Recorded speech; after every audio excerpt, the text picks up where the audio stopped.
Olá, vamos prosseguir a discussão que vimos fazendo a respeito do livro de Nikolai Bukharin, intitulado A Economia Mundial e o Imperialismo. Vamos apresentar hoje o capítulo 3 do referido livro, capítulo este que fecha a primeira parte do estudo de Bukharin. Neste capítulo 3, Bukharin está procurando investigar as formas de organização da economia mundial, observando, sobretudo, como que a tendência da economia mundial é caminhar para estruturas cada vez mais anárquicas e disputas cada vez mais acirradas por parte dos capitalistas nacionais, disputas estas que têm por finalidade conquistar espaços no mercado global. Neste sentido, Bukharin parte da afirmação de que a economia mundial caracteriza-se por uma estrutura profundamente anárquica. Anárquica no sentido de que cada capitalista de um determinado país zela pelos seus próprios interesses e os capitalistas de uma determinada nação estão interessados em vencer aos capitalistas de outra determinada nação. Eles constituem suas organizações empresariais para defenderem os seus interesses nacionais enquanto capitalistas. Interesses nacionais estes que necessariamente se contraporão aos interesses nacionais de capitalistas de outros países. Para Bukharin, essa estrutura anárquica do capitalismo mundial revela-se com a máxima clareza por meio de duas circunstâncias básicas. A primeira delas são as crises mundiais, as crises industriais mundiais periódicas. E a segunda situação é a proliferação das guerras, como que as guerras servem ao capital no sentido de incrementar o poderio de capitalistas nacionais em outros territórios. Para Bukharin, incorrem em erro aqueles economistas que acreditam que a economia mundial tende para a harmonização.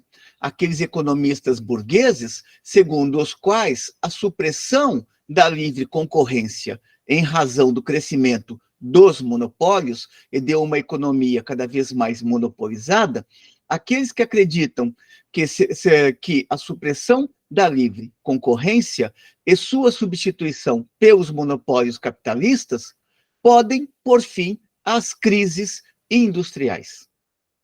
Observa Bukharin que estes teóricos se esquecem de que a atividade econômica de cada país, portanto, aquilo que é denominado sob a terminologia de economia nacional, repousa sobre a economia mundial. Na medida em que o capitalismo se estendeu, o isolamento das nações foi sendo também superado progressivamente, e a economia encontra-se cada vez mais entrelaçada no plano mundial, como tivemos a oportunidade de expor no capítulo 2, em vídeo anterior.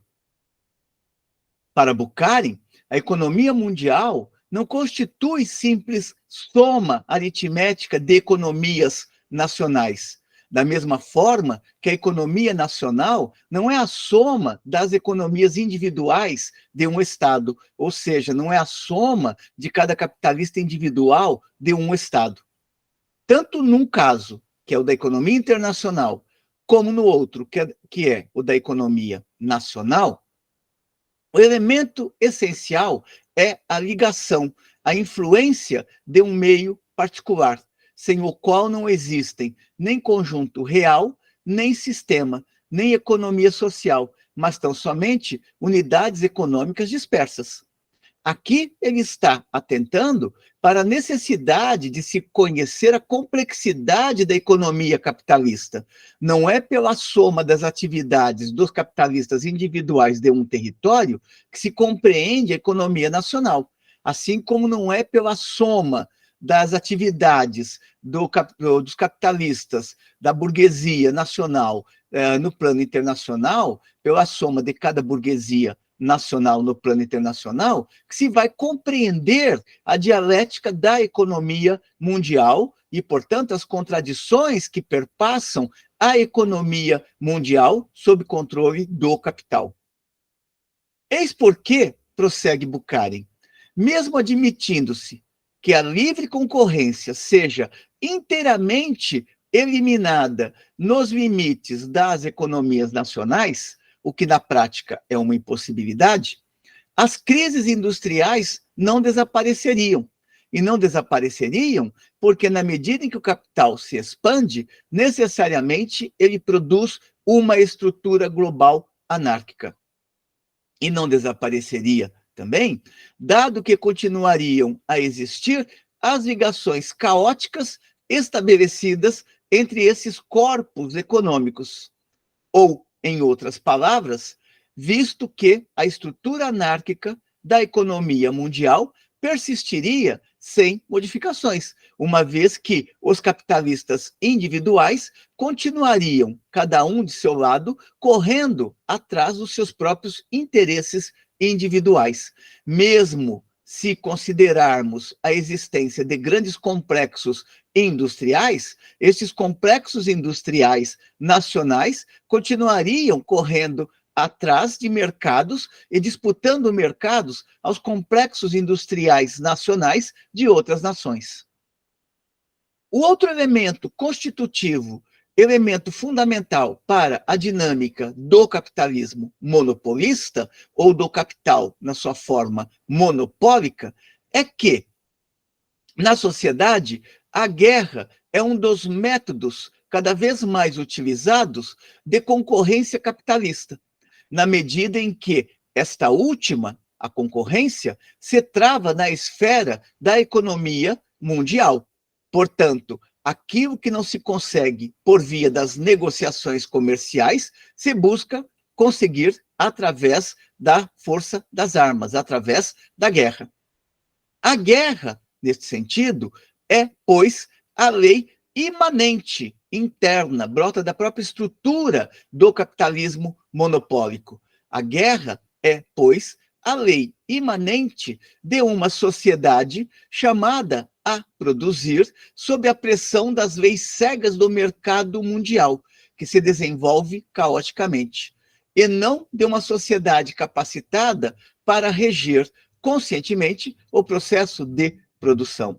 Portanto, a produção capitalista global é caótica. Ela não significa a recuperação das forças sociais de produção pelo conjunto da humanidade, mas pelo contrário, ela se realiza sempre visando os interesses individuais ou os interesses das corporações, dos grandes complexos industriais que temporariamente, podem até dividir o mundo entre si, mas tão logo se sintam solidamente estabelecidos, procurarão vencer estes acordos de partilha do mundo e conquistar aqueles territórios ou aqueles mercados para si mesmos. Apesar da estrutura geralmente anárquica da economia mundial contemporânea, o processo de organização se traduz no desenvolvimento dos sindicatos industriais, dos cartéis e dos trustes internacionais. Portanto, embora a economia mundial ela tenha uma dimensão anárquica, o capital procura formas de organização.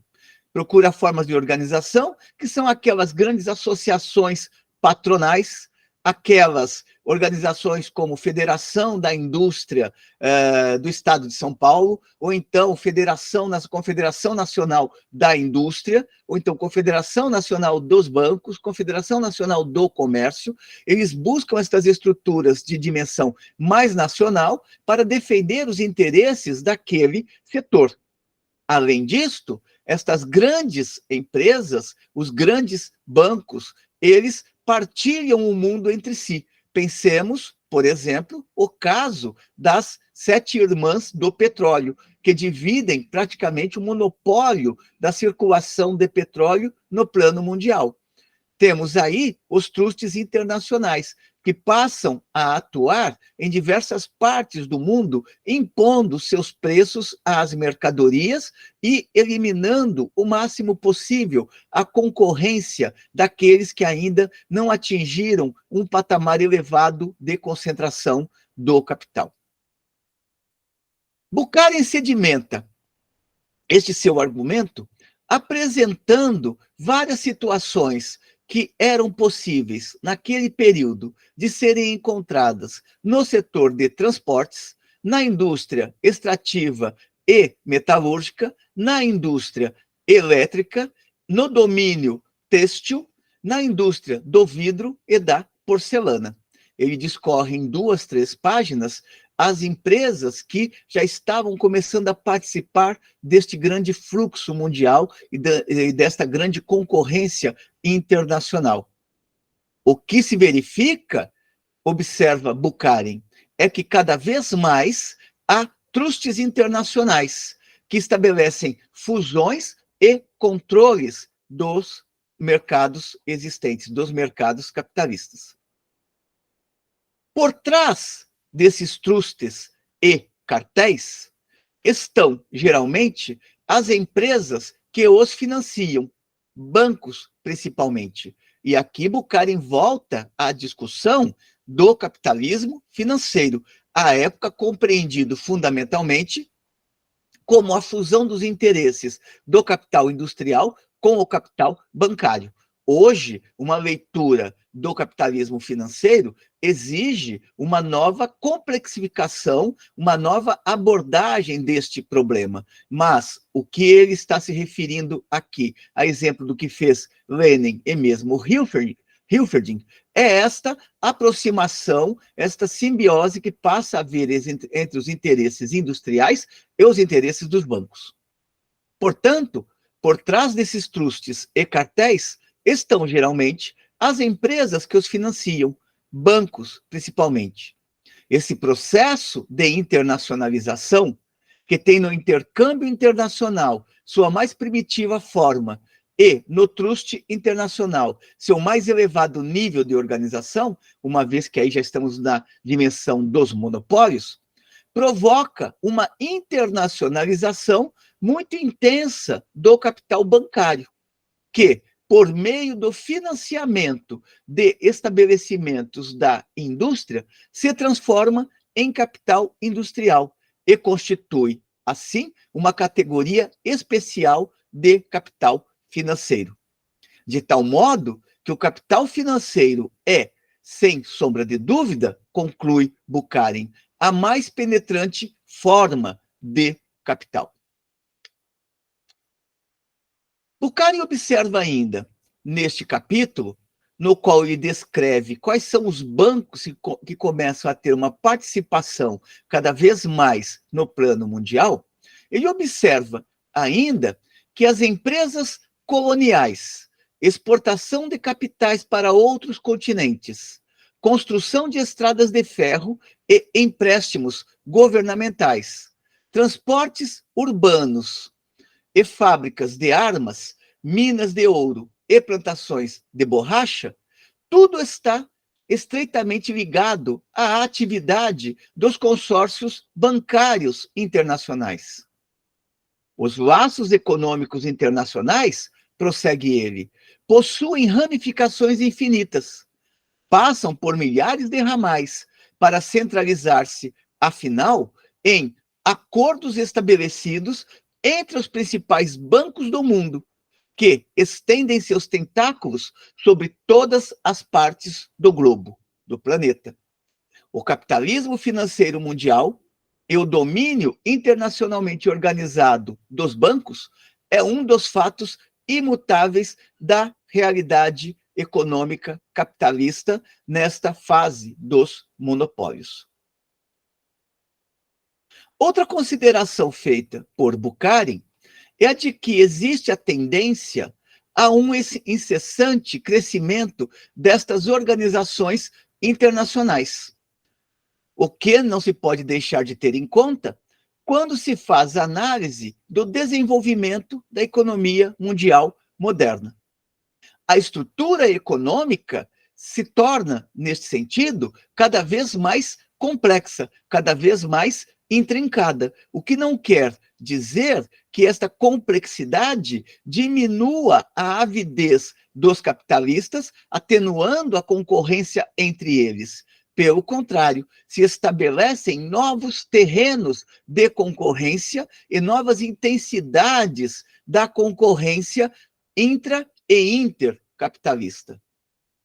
Portanto, dentro da multiplicidade e da complexidade de suas formas, esse desenvolvimento em curso constante constitui um processo de internacionalização da vida econômica, de aproximação entre os diferentes pontos geográficos do desenvolvimento da economia, de nivelamento dos elementos capitalistas e de antagonismo crescente entre a propriedade concentrada da classe capitalista e o proletariado mundial. Aqui, um outro ponto importante. Não só se acirra a luta entre os capitais, mas também se acirra a luta de classes, pois onde o capital vai, ele leva consigo as contradições de classe, e onde o capital vai, ele forçosamente desenvolve o proletariado, faz com que cresça também no plano mundial o número de proletários e o número de despossuídos. Daí não decorre, entretanto, que a evolução social tenha entrado numa era de coexistência mais ou menos harmoniosa dos estados nacionais. Internacionalização da vida econômica não significa internacionalização dos interesses capitalistas, ou seja, que eles passaram a ser mais dóceis no plano internacional. Somente podem crer na possibilidade de uma fusão harmoniosa dos grupos capitalistas nacionais numa unidade superior do capitalismo mundial aqueles que não percebem as contradições do desenvolvimento capitalista e tomam beatamente a internacionalização anárquica por uma internacionalização organizada. Aqui é uma crítica direta aos economistas burgueses que mantinham a fé de uma economia mundial mais harmonizada, na medida em que a economia passou a ser também cada vez mais interconectada e que os prejuízos de um lado sempre acarretariam também prejuízos de outro. Para Bukharin, a internacionalização da vida econômica pode agravar, e efetivamente agrava, o antagonismo reinante entre os diferentes grupos nacionais da burguesia. Na realidade, o desenvolvimento do intercâmbio internacional não implica um crescimento da solidariedade dos grupos que exercem esse intercâmbio. Ele pode, ao contrário, ser acompanhado pelo crescimento da mais dura concorrência e por uma luta sem quartel entre os capitais. O mesmo se passa com a exportação de capital. Aí, também, a concorrência pela posse das esferas de investimento de capital pode tornar-se feroz, e efetivamente se torna mais feroz, porque cada capital bancário quer afirmar o seu interesse face aos demais capitais bancários. É quando se trata de coparticipação e de cofinanciamento, isto é, quando se estabelece, graças à posse comum de títulos de valor, uma propriedade coletiva dos capitalistas de diferentes países de um mesmo e único objeto, que se pode observar uma certa calma entre capitalistas de vários países, ou seja, quando eles são investidores de uma mesma empresa. Fora esta circunstância, o que se assiste é uma concorrência cada vez mais feroz entre eles. Paralelamente a esse processo, o desenvolvimento econômico cria uma tendência inversa, ou seja, a tendência não é a de harmonização entre os capitalistas no plano mundial, mas sim o acirramento das lutas entre os capitalistas no interior de uma determinada nação e o acirramento do conjunto dos capitalistas de uma determinada nação em relação aos capitalistas de outras nações, uma vez que querem vender suas mercadorias e querem barrar, por sua vez, a importação de produtos que podem concorrer e diminuir os seus lucros. Concluindo, observará Bukharin, a internacionalização dos interesses capitalistas exprime apenas um lado da internacionalização da vida econômica. Também ela contém também o processo de nacionalização dos interesses capitalistas, que traduz, mais expressivamente, a anarquia da concorrência capitalista no quadro da economia mundial e coloca imperiosamente na ordem do dia o problema da organização de novas formas de vida social. E com esta passagem, Bukharin encerra este terceiro capítulo do seu livro, A Economia Mundial e o Imperialismo. Capítulo este que tem por título geral Formas de Organização da Economia Mundial. Espero que tenham gostado do conjunto de discussões desta primeira parte do estudo de Bukharin. Como sempre, encaminhem suas considerações positivas ou negativas e continuemos aqui em nosso trabalho de divulgação de textos clássicos do pensamento sociológico e do pensamento que contribui para compreender a sociedade capitalista contemporânea. Até uma próxima.